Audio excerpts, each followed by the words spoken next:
Everyone, welcome to Sanmargaha classes. ನಾವು LBA ಜೀವದ ಮೂಲ ಘಟಕ ಪಾಠದ ಪ್ರಶ್ನೋತ್ತರಗಳನ್ನು ವಿವರಿಸುತ್ತಿದ್ದೇನೆ. ಪ್ರಶ್ನೆ 13, ಜೀವಕೋಶ ಪೊರೆಯು ಯಾವುದರಿಂದ ಕೂಡಿದೆ? ಇದು ಕೂಡ ಸುಲಭವಾದ ಪ್ರಶ್ನೆ ಆಗಿದೆ.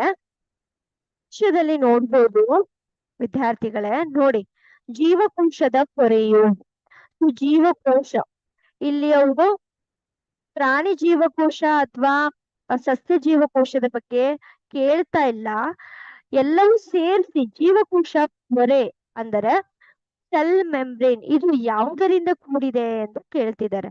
ಸೊ ಸೆಲ್ ಮೆಂಬ್ರೇನ್ ಇದು ಇದರಲ್ಲಿ ಇರಲ್ಲ, ಸಸ್ಯಗಳಲ್ಲಿ ಇರಲ್ಲ, ಪ್ರಾಣಿ ಕೋಶದಲ್ಲಿ ಮಾತ್ರ ಇರುತ್ತೆ ಅಲ್ವಾ.